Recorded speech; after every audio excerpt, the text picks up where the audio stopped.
Hello everyone, I am here again.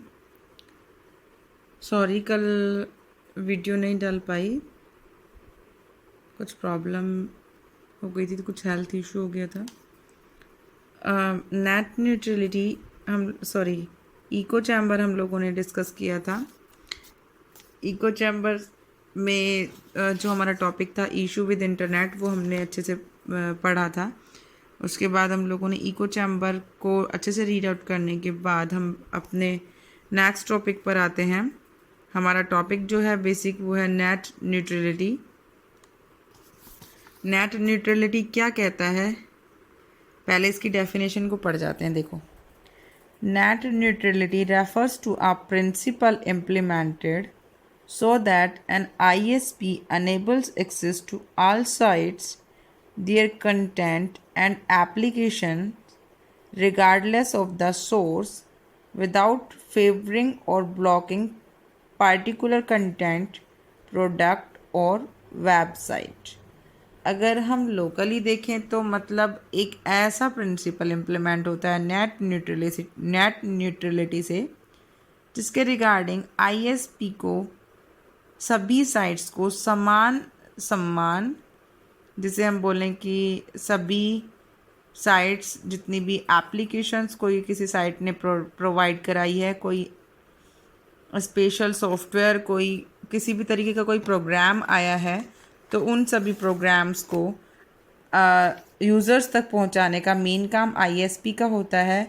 तो वो बिना किसी भेदभाव के, बिना किसी स्पेशल साइट को ब्लॉक किए या उसको फेवर किए, उसके कंटेंट को, उसके प्रोडक्ट को इक्वलिटी से सभी यूज़र्स के पास में फॉरवर्ड करें। देखिए, suppose to be you have bought a new broadband connection from a new vendor. Now you try to visit sites on the net. You have observed that some sites get opened very fast, very easily, while some other takes a very long time comparatively. Also on some sites videos play very fast and download speed are higher, while at some other sites the video play a pathetic speed and download also take ages of the ages to the finish. So इसमें आपको बताया उसने कि आप जब भी suppose कीजिए आपने ब्रॉडबैंड कनेक्शन लिया है या आईएसपी से आपने कोई नेट पैक लिया है, तो आप ऑब्ज़र्व करते हैं कि जिस टाइम पर आप नेट से कोई भी डेटा ओपन कर रहे हैं, तो कुछ साइट्स जो है वो क्विकली ईज़िली डाउनलोड हो जाती हैं, या हम ये बोल सकते हैं कि बहुत जल्दी कुछ साइट्स ओपन हो जाती हैं ईज़िली, जबकि कुछ जो साइट्स हैं या फिर कुछ जो प्रोग्राम्स हैं वो उसको प्ले करने में बहुत ही ज़्यादा हमें मतलब प्रॉब्लम होती है, या तो डेटा स्पीड नहीं आती, नेट स्पीड नहीं आती है ना। तो ऐसा हर बार नहीं होता, इसके पीछे भी कोई रीज़न हो सकता है, ओपनिंग साइट्स के पीछे भी कोई रीज़न हो सकता है। अब देखिए, अब इसके पीछे क्या रीज़न है। एक पॉसिबल रीज़न ये है कि जो आईएसपी प्रोवाइडर है उसने आपकी जो साइट है उसके पीछे नेट न्यूट्रलिटी इंश्योर नहीं कर रखी। मतलब आप समझिए कि आईएसपी प्रोवाइडर जो होता है उसके पास ये सभी जितने भी साइट्स का पूरा लिंक होता है या इसका सोर्स डिस्क्रिप्शन होता है, इसके मतलब एक मेजर इशू होता है कि आईएसपी प्रोवाइडर ही ये डिसाइड करता है कि कौन सी साइट किस लिंक से ओपन हो जाएगी। ठीक है, तो नेट न्यूट्रलिटी जो कंसेप्ट है वो इसीलिए बनाया गया था क्योंकि कुछ आईएसपी प्रोवाइडर्स क्या करते हैं, डायरेक्टली लिंक कर लेते हैं किसी एक स्पेशल साइट से या एप्लीकेशन से, और वो अपने उस गूगल के जब भी अपन सर्विस सेंटर पर सर्विस इंजन पर जंक्शन पर जब भी हम लोग डेटा की सर्चिंग करते हैं, तो वो जो जिन साइट से या जिन एप्लीकेशन से उसका टाई अप होता है उन एप्लीकेशंस को तो वो क्विकली ओपन कर देता है, जिससे कि उनकी टीआरपी बहुत ज़्यादा इंक्रीज़ हो जाती है। भाई सिंपल सी बात है, जो भी यूज़र्स उसको जितना ज़्यादा देखेंगे, जितने उसके व्यूवर्स बढ़ेंगे, जितने उसके फॉलोवर्स बढ़ेंगे, या जितना उस साइट को कोई इंसान यूज़ करेगा उतने ही उस साइट की टीआरपी बढ़ेगी, मार्केट में उसकी वैल्यू, उसकी डिमांड इंक्रीज़ हो जाएगी।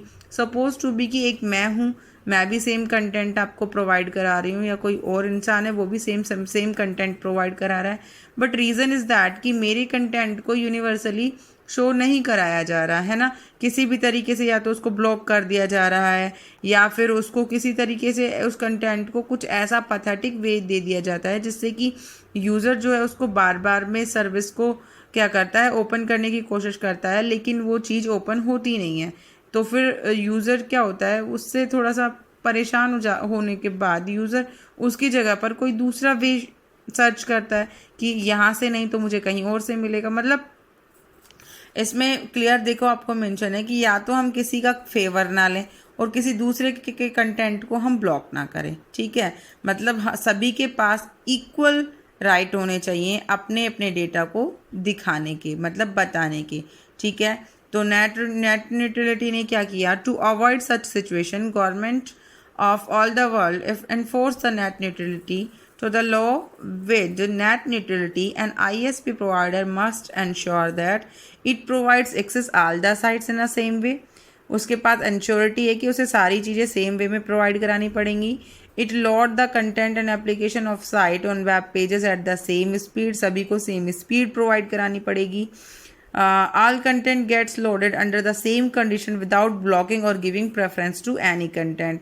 जब भी आप ISP के रिगार्डिंग कोई भी कंटेंट को प्रोवाइड कराते हैं तो उसमें एक कंडीशन होगी कि ना तो आप किसी को प्रेफरेंस देंगे ना आप किसी को ब्लॉक करेंगे.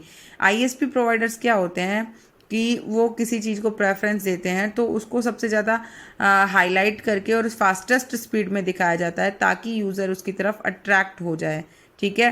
तो ये सभी चीज़ें नेट न्यूट्रलिटी के प्रिंसिपल से डिस्कस की गई कि डेटा का कोई डिस्क्रिमिनेशन नहीं होना चाहिए, डेटा किसी भी फॉर्मेट में हो उसके पास इक्वल एक्सेस होने चाहिए कि वो सभी के पास किसी भी फॉर्मेट में आराम से जा सके, ठीक है. ये है नेट न्यूट्रलिटी का कंसेप्ट.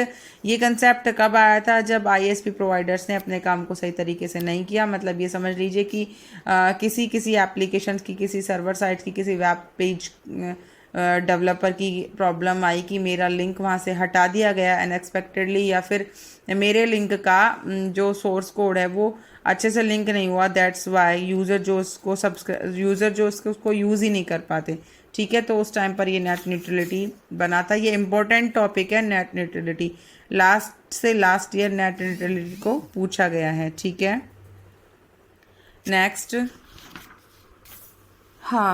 नेक्स्ट अपन आते हैं. Net neutrality was implemented in India. कब इम्प्लीमेंट हुआ था, जब रिकमेंड किया था तराई ने, telecommunication regulatory authority of India, और इसको 2007 में इन कर दिया गया था, जो कि रूल मेकिंग प्रोसेस था जो कि 2015 में शुरू हुआ था. अब इसके प्रिंसिपल क्या कहते हैं, इसके प्रिंसिपल कहते हैं ना ही तो किसी कंटेंट को ब्लॉक करना है, ना ही किसी कंटेंट को थ्रॉट करना है, मतलब स्लो स्पीड, मतलब किसी भी तरीके से उसकी, ना ही किसी कंटेंट को जैसे कोई कंटेंट ज़्यादा आपको पैसे देता है तो उसको प्रायोरिटी नहीं देनी है, नो पेड प्रायोरिटाइजेशन, ठीक है. ये तो हो गई नेट न्यूट्रलिटी का कंटेंट. नेक्स्ट अपन बात करते हैं सेकंड टॉपिक जो है IAD, इंटरनेट एडिक्शन, ठीक है. IAD जो आज के टाइम के युवाओं को देखते हुए CBSE ने इंक्लूड किया है ये वाला टॉपिक. देखिए, when a person can't find a balance between their time online and their time offline, it considerably affect that mental health. This condition is called the internet addiction. कुछ बच्चे होते हैं जिनको बैलेंस करना नहीं आता कि हम लोगों ने कितने टाइम तो अपने आप को ऑनलाइन रखा और कितने टाइम पर हम लोगों ने अपने फैमिली के साथ अपने आप को ऑफलाइन रखा. बहुत से बच्चे ऐसे होते हैं जिनके हाथ से अगर मोबाइल छोड़ दिया जाए, मतलब अगर उनसे छीन लिया जाए तो वो जैसे बोलते हैं ना, किसी किसी को एडिक्ट हो जाता है. जैसे अल्कोहलिक जो एडिक्ट जो पर्सन होते हैं, अगर उन्हें अल्कोहल नहीं मिलता तो वो लोग ऐसे परेशान से हो जाते हैं, उनके हाथ कांपने लग जाते हैं, उनसे बोला नहीं जाता. तो यही सेम एडिक्शन सेम होता है बेटा, चाहे वो किसी भी चीज़ का हो. तो कुछ बच्चे जो होते हैं वो इंटरनेट के एडिक्ट हो जाते हैं. Internet addiction is a specific type of disorder and impulse control disorder whereby one uses internet impulsively and compulsively. When someone's use internet excessively on social media, blogs, online gaming, porns, This poses are great to the person's mental health, such as condition termed as internet addiction by doctors. Doctors ने बताया है कि कुछ लोग जो चाहे internet पर कुछ भी यूज़ करते हैं, उनको इतना एडिक्शन हो जाता है कि वो मेंटली उस चीज़ को मेंटली डिसऑर्डर्ड हो जाते हैं, अपने आप को कंट्रोल नहीं कर पाते हैं, वो उस चीज़ के एडिक्ट हो जाते हैं। अगर उन्हें मोबाइल फ़ोन नहीं मिलेगा या फिर उन्हें इंटरनेट नहीं मिलेगा तो वो लोग एक तरीके से अपन बोले ना, जैसे जिनको फ्लस्ट्रेशन हो जाती है, डिप्रेशन हो जाता है, किसी को अच्छा फील नहीं करते है ना, रेस्टलेसनेस हो जाती है उन्हें, एक तरीके से चिड़चिड़ापन हो जाता है। तो ये सभी चीज़ें हमें इसका इफ़ेक्ट दिखाती हैं। ठीक है, आप लोग सभी ये चीज़ समझते नहीं हैं, लेकिन ये चीज़ें डॉक्टर ने भी प्रूव कर दी हैं कि हमें जितने ज़्यादा इलेक्ट्रॉनिक गैजेट से अपनी दूरी बनाए रखें उतनी बहुत अच्छी है। कहने का मतलब ये है कि जब आप पढ़ें तो ही, अगर आपकी कोई चीज़ ज़रूरत में है, जैसे अब जब ऑनलाइन क्लासेस चल रही हैं तो आपको मोबाइल फ़ोन की नीड होगी, तो आप सिर्फ वही यूज़ करें जो चीज़ आपको ज़रूरी है, बाकी चीज़ों की से आप अपनी दूरी को बनाए रखें। ठीक है, इंटरनेट एडिक्शन के जो कुछ पर्सन्स होते हैं उनमें क्या क्या, वो कौन कौन सी प्रॉब्लम से अफेक्टेड होते हैं, वो प्रॉब्लम्स यहाँ पर दिखाई हुई हैं, जो कि सोशल डिस्टेंसिंग मेंटेन कर लेते हैं, मतलब लोगों से मिलना कम कर लेते हैं, वो अपने आप को खुद के और मोबाइल के बीच में ही बंद कर लेते हैं, कुछ उनकी हैबिट्स में चेंज आते हैं, है ना, उनका विश्वास थोड़ा कम हो जाता है लोगों के लिए, क्योंकि वो ऑनलाइन बहुत से लोगों से मिलते हैं, है ना, अपने आप को अकेला रखना ज़्यादा पसंद करते हैं वो लोग।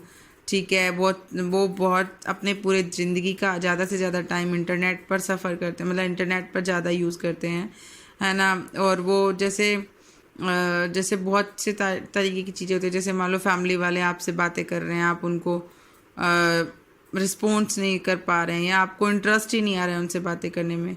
ठीक है, तो जो रियल लाइफ के जो रिलेशनशिप होते हैं वो बिगड़ते चले जाते हैं। ये कुछ इनसे है कि इंटरनेट के एडिक्शन से हमें क्या क्या होता है। उसके बाद है कि हमें कैसे इंटरनेट का एडिक्शन भाई दूर कर देना चाहिए, कि आपको कम से कम इंटरनेट यूज़ करना चाहिए, सिंपल सी बात है। और मेंटल और इमोशनल सिम्टम्स आपको दिखने लग जाएं तो आप समझ जाइए कि आपको इंटरनेट का एडिक्शन हो गया है, तो आप उस चीज़ से अपने आप को सिर्फ दूर रखें, इसका एकमात्र यही समाधान है। उसके बाद इस टॉपिक को भी क्लियर कर देते हैं। इस टॉपिक के क्लियर करने के बाद ये चैप्टर कंप्लीट हो जाएगा। ये टॉपिक कहता है कि न्यू मीडिया की case study, role of new media ने अपने आप का एक रोल प्ले किया, जिसमें कुछ केस स्टडीज़ के बारे में बताया हुआ है कि कौन कौन सी केस स्टडीज़ ने मीडिया में अपनी छाप छोड़ी है। उसमें जो सबसे पहली केस स्टडी की हम बात करते हैं वो है अपनी अरब स्प्रिंग जो केस स्टडी बोलती है, वो कहती है कि आपके साथ में जो भी होता है उसे आप सोशल मीडिया पर दिखाएं, जिससे कि सभी लोग जागरूक हों और वो आपको सपोर्ट करें। देखिए, इसमें एक एग्जाम्पल दिया हुआ है कि एक रशियन सिटीज़न था, 26 साल का, है ना।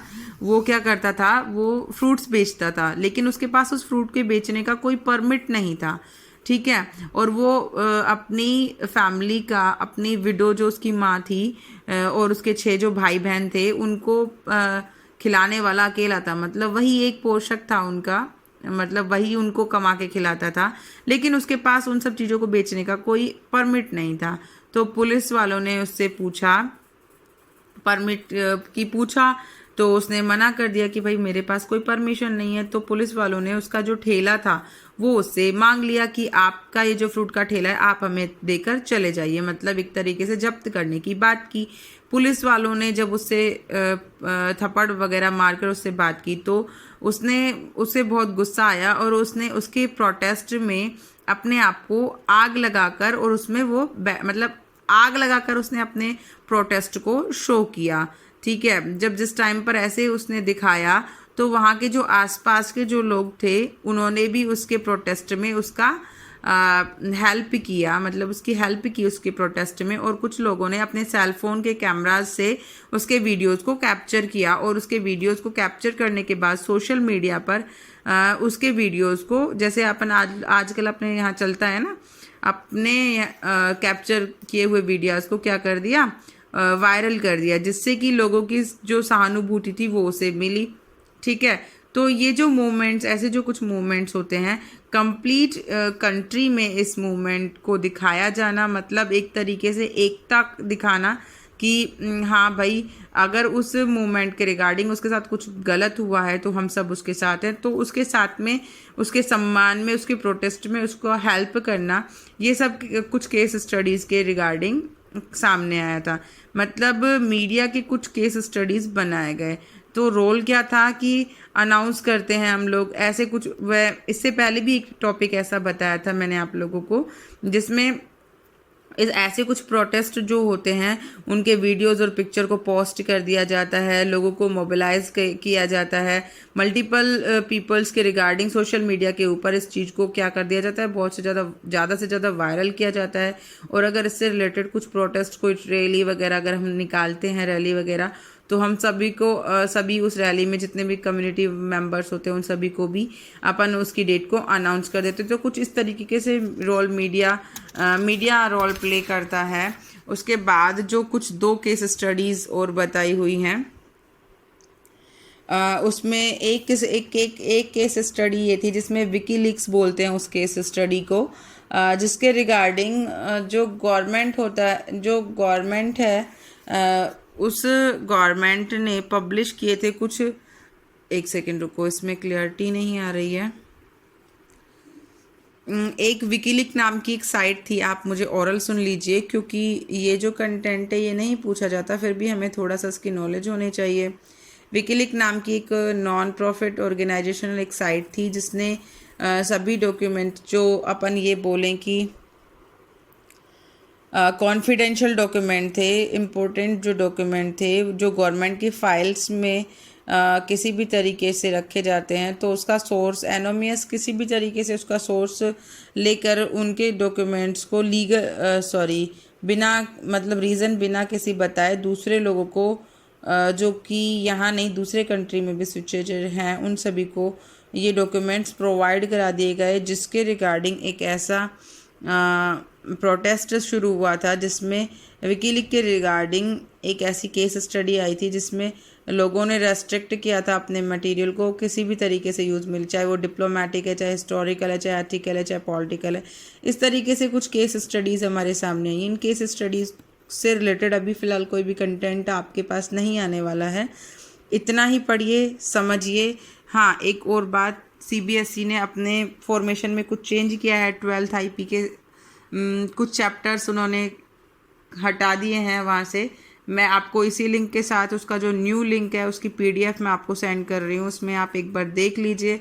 अभी फ़िलहाल कोई भी रेफरेंस बुक नहीं लेगा, क्योंकि ये जो कुछ मॉडिफिकेशंस हुए हैं इसी के अपग्रेडेशन के साथ न्यू रेफरेंस बुक आएगी, तभी हम परचेज़ करेंगे।